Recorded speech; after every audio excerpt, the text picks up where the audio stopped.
Hey, we're back at the top again today with another Pokemon Sun and Moon Wi-Fi battle. This one is against Doom Card. His Twitter link will be down below. Remember, if you want to get a battle with me, go ahead and follow me at the top on Twitter. I will resume looking for battles leading up to the new YouTube schedule starting February 12th.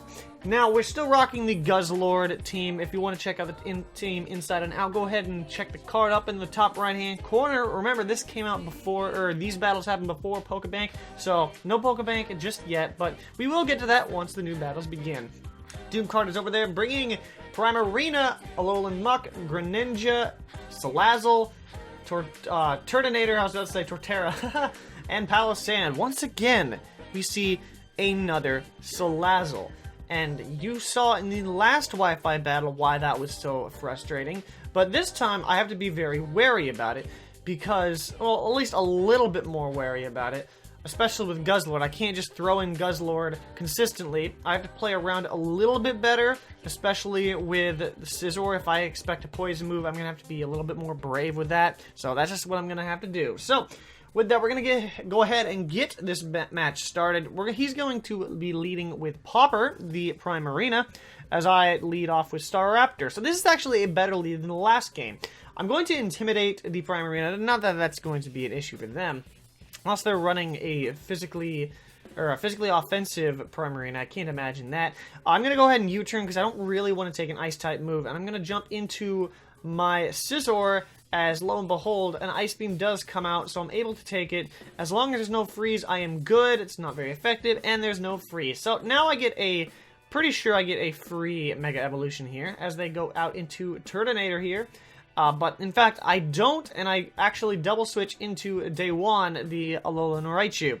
Now, Day1 here is just going to go ahead and Volt Switch to get Initiative, and that still does quite a bit.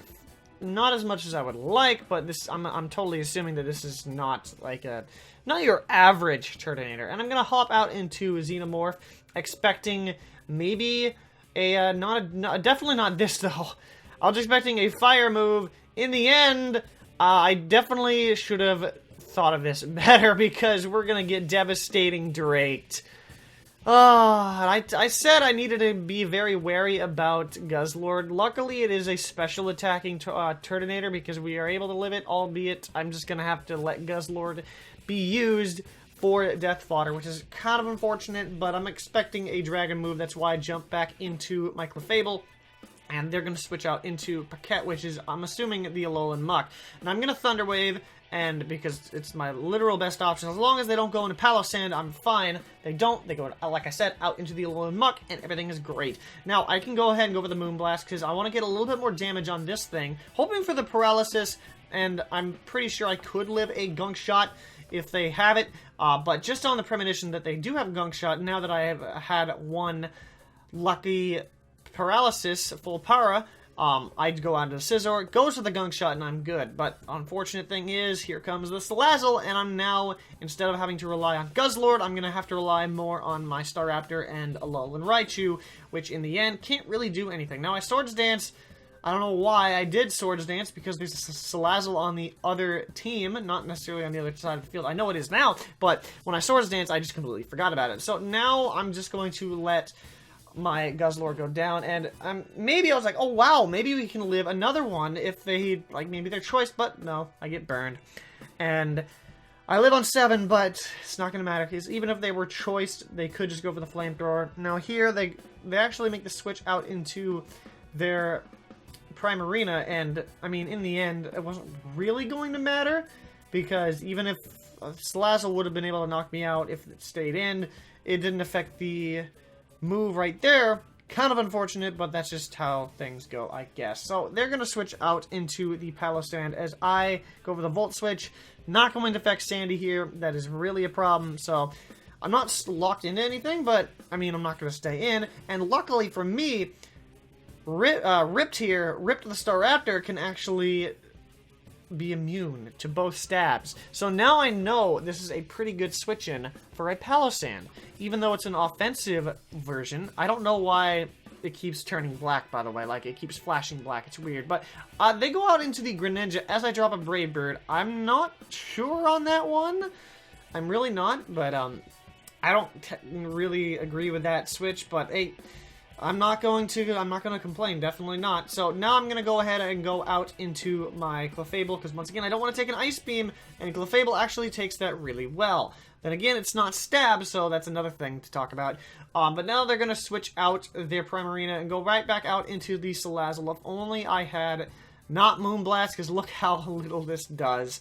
That Salazzle is a glass cannon, but I mean, a Moonblast from a defensive Clefable isn't going to be doing much because it is quad resisted, and I'm forced to switch out into my Scizor, which I definitely said I had to be a little bit more brash with it this time. That's why I went right into it.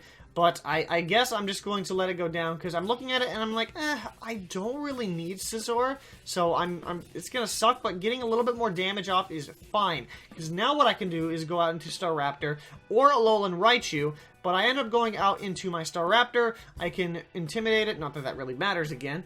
But I can also have it force a switch. Unfortunately, they don't actually go for the switch, which is actually going to be a very tough call. And I'm looking at it, I'm like, do I really need my Mamoswine? And I didn't necessarily need it, but luckily they actually go for the Sludge Bomb. But unfortunately, since I'm not fast enough, I don't believe so at least, I can't really do much, and that prediction of a switch is costing me because now I just lose my Mamoswine. So, just at the hands of this Salazzle, I have lost Mamoswine and my Scizor. And now I can bring in Alolan Raichu, surprisingly outspeeding this thing, and it had the Payapa Berry. So, had I gone for the Psychic on the Salazzle earlier, then I would have lost my Raichu or something. But now here comes the Palossand again. Once again, I have a free switch into Staraptor, but instead I go into my Clefable because this thing is a physical attacker. So I want to see what it does, you know. It does go for the Earthquake. I can take that pretty well. And now I'm actually going to make a weird move here. They're going to go for the switch into the Alolan Muck. As I go for the Moonblast, I thought this is the turn that I went for the Thunder Wave, predicting a switch, but, I mean, the Alolan Muck here is a pretty good switch in regardless, because it can't really paralyze, and we're going to see how much this Gunk Shot actually does to me. It does a lot, but I get dropped down to 68, and no poison, not that it matters because I am Magic Guard, but regardless, it still does a lot of damage. But I'm going to go ahead and Moonlight up here, and hope that he gets paralyzed again. Yes, I'm kind of relying on hacks here, I know. But they go for the Sludge Bomb here, which is actually going to be better, because we're going to take that a lot better. Special Muck. It's kind of an interesting idea, I guess, but I guess it's to make sure that you don't get kind of crossed out by the Fairy types. But I'm going to go ahead and go for the Moonblast here. It's not going to knock it out. Sludge Bomb almost takes me out, but at this point, I can either just stall out until he gets a full para, or I can just go ahead and go for the Moonblast. So here they're going to make the switch out into their Primarina, as I just decide, you know what, I'll just go for Moonlight, hope for a para, but didn't get paralyzed because the Primarina's out here now, not the Alolan Muck. So, Diva here, waiting to, I guess, use your Self-Destruct, I don't know. That's not the actual Pokemon move, I don't know. But they actually go for the Aqua Jet. I'm kind of unsure why they went for the Aqua Jet.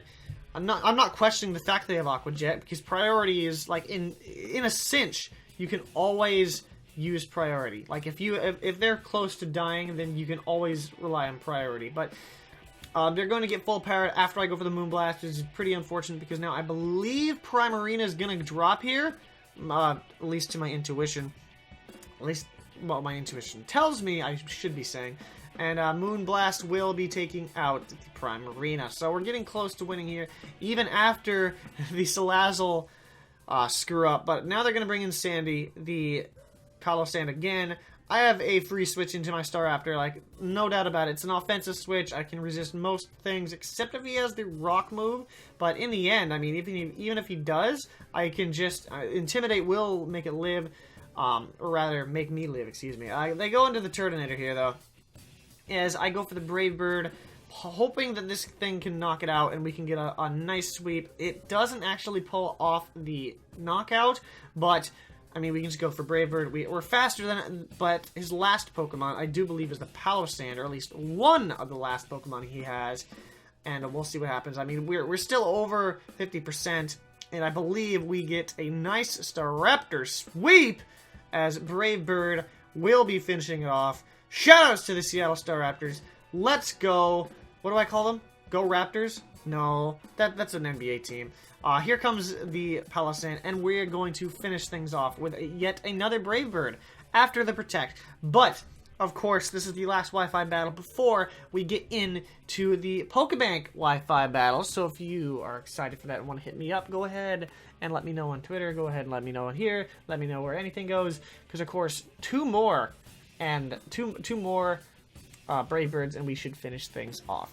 Go to Staraptors, because we are in the NPA, and what a way to kick it off. Or at least the last battle, because you might be seeing a draft recap. I don't know, but still, it's going to be a good time. And we're going to hope that we can continue our 8-4 run. I don't know how this became an NPA propaganda, but regardless, it's still a good game. Good game, Doom Card, and if you did enjoy, go ahead and drop a like from the top to show your support on these Wi-Fi battles. Subscribe for the... if you are hyped, rather, for the new YouTube schedule. I might have an update video regarding that. I have no clue, but... like that, though. I want to thank you for watching, and I'll catch you back at the top later on, because that's how you lot.